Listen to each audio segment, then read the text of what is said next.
नीतीश अलावा ने जोबट उपचुनाव के लिए अभी अभी नॉमिनेशन लिया है। इनके हाथ में आप देख सकते हैं ये नामांकन फॉर्म है। तो अब सवाल सीधा ये है कि आपने नॉमिनेशन के लिए आवेदन ले लिया है, क्या वाकई लड़ने जा रहे हैं? जी, लड़ने के लोगों को संशय है कि अंतिम तारीख तक शायद आप फैसला बदल लें। नहीं, फैसला बदलने का तो सवाल ही नहीं उठता है, क्योंकि मेरा ये निजी फैसला नहीं था ना, ये समाज का था। समाज के आह्वान पर मैंने ये फैसला लिया कि समाज को चुनना है नौकरी को, तो मैंने समाज को चुना। अब समाज ने बोला है कि यार विधानसभा उपचुनाव है, आपको आना है ग्राउंड में। आपके कमेंट बॉक्स में देखा होगा आपने, जिस तरह से लड़के कमेंट करते हैं, उनका सीधा मतलब है आपको मैदान में आना है, तो मुझे मैदान चुनना पड़ा। मैं आया हूँ।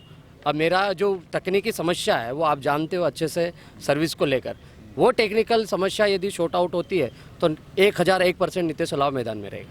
लेकिन अगर प्रशासन ने शॉर्ट आउट नहीं की, यानी आपकी विभागीय जांच समाप्त नहीं हुई, इस्तीफा स्वीकार नहीं हुआ, फिर उसके बाद हम बी प्लान करते हैं। अभी 2 फॉर्म लिए हमने, एक सेकेंड उम्मीदवार हो सकता है। यदि मेरा फॉर्म रिजेक्ट होता तो एक तो रहेगा।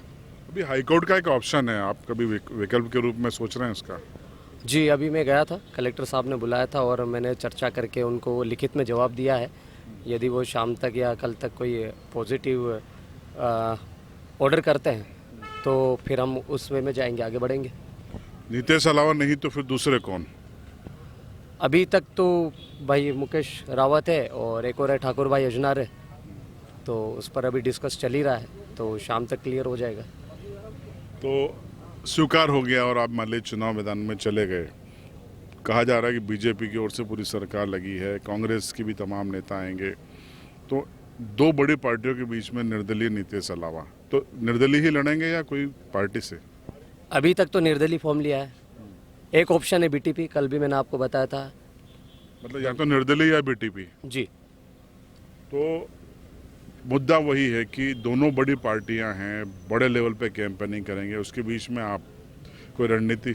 देखिए, ये 2 जो राजनीतिक राष्ट्रीय पार्टियां हैं, ये अभी से ही नहीं, आज़ादी के बाद से चल रहे हैं। उनके पास पैसा है, पावर है, सब कुछ है, मेन पावर भी है। लेकिन हमारे पास जो है वो विचारधारा है, और विचारधारा किसकी? शहीदों की, महापुरुषों की है। हमारे ये जो बेरोजगार युवा देख रहे हैं, ये सब भूखे नंगे काम करते हैं। कहीं भी देख लो आप, कोई सी भी पार्टी में यदि काम करता है बंदा, तो वो युवा वर्ग ही करता है, बुढ़ा आदमी कम करता है। वो घर बैठे समझता है, कोशिश करता है। लेकिन हमारे साथ जब युवा शक्ति आ गई है, तो आप सोच लीजिए, हमको पैसे, पावर की ज़रूरत नहीं है। हम किसी भी माध्यम से घर बैठे काम करने में सक्षम है। सोशल मीडिया का ज़माना भी है, हम कम खर्चे में भी चुनाव जीत सकते हैं। तो जीतने के लिए लड़ेंगे? मैंने कल भी आपको बता दिया था, हम हार जीत के लिए नहीं लड़ रहे हैं। हम हमारी समाज की जो आवाज़ है उसको बुलंद करने के लिए लड़ रहे हैं। समाज के हक अधिकार की जो आवाज़ है उस सदन में, उस पटल पर उठनी चाहिए थी, जो अभी तक नहीं उठी है। ये हमारी लड़ाई है, हमारे स्वाभिमान की लड़ाई है, हमारे जल जंगल ज़मीन की लड़ाई है, हमारे महापुरुषों को जो न्याय नहीं मिला है। आज भी आप देख लो, टंट्या भील का नाम क्रिमिनल ट्राइब लिस्ट में, क्यों नहीं उनको शहीदों का दर्जा दिया जा रहा है? हम 10 साल से, पिछले 10 साल से उनकी जयंती मना रहे हैं, तो आज सरकारें जाग गई, आज उनके वो कैप्चर करने की कोशिश कर रही है। तो कहीं ना कहीं हमारी जो युवा शक्ति ने काम किया है, उसी का परिणाम है, वैचारिक क्रांति का परिणाम है कि आज बदलाव का दौर दिख रहा है आपको। आज देख लिया, अब 9 अगस्त पहले सरकार ने मनाया, पिछली बार कुछ लोगों ने विरोध किया। अब पैसा एक्ट, जिसका कुछ लोग विरोध करते थे, कल ही माननीय मुख्यमंत्री जी आए झाबुआ में और लागू करने के लिए घोषणा करके चले गए। तो कहीं ना कहीं हमारी वैचारिक क्रांति की जीत है, और युवा वर्ग ही है जो सबको चलाता है, काम करता है, झंडे भी उठाता है और झंडे फेंकता भी है। तो हमारे पास युवा शक्ति है। कहीं आपको लगा कि जैस एक विचारधारा, आपने कहा एक सामाजिक संगठन है, लेकिन अब चूंकि आपको चुनाव लड़ना है, तो कभी महसूस हुआ कि इसको एक राजनीतिक संगठन भी बनना चाहिए? देखिए, मैंने पहले भी बोला है, जैस नॉन रजिस्टर्ड संस्था है, विचारधारा है जो महापुरुषों के विचारों पर चलती है।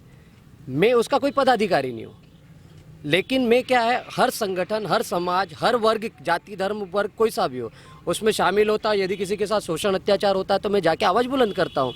अब जयेश को जाना चाहिए, नहीं जानना चाहिए, वो ऊपरी स्तर की बात है, लेकिन निश्चित रूप से कोई ना कोई ऐसी लिंक जरूर बनानी पड़ेगी जिससे भविष्य में हमारे जो युवा साथी है, ये बेरोजगार हैं, दर दर भटक रहे हैं, इनको उचित प्लेटफॉर्म नहीं मिल रहा है, तो इनको प्लेटफॉर्म देने के लिए कोई ना कोई ऐसी योजना, ऐसी लिंक जरूर बनानी पड़ेगी जिससे नेतृत्व क्षमता भी उत्पन्न होए और उस पटल पर जाके अपना करियर भी बनाए। तो नीतीश अलावा को आपने सुना, आवेदन ले लिया है और कल शायद कल आप इसको जमा करेंगे? जी, कल हम संख्या बल के साथ में धूमधाम से आएंगे हमारे लोगों के साथ में और जमा करेंगे। कल आवेदन जमा होगा, अब ये स्वीकार होगा या नहीं, ये सबसे बड़ा सवाल है। पहले इस्तीफा स्वीकार होगा या नहीं, और दूसरा इनका आवेदन स्वीकार होगा या नहीं। 11 तारीख को स्क्रूटनी होना है। 11 तारीख को दोपहर 3 बजे तक तय हो जाएगा कि नीतीश अलावा चुनाव लड़ेंगे या नहीं। देखते रहिए झाबुआ राजपुर लाइव।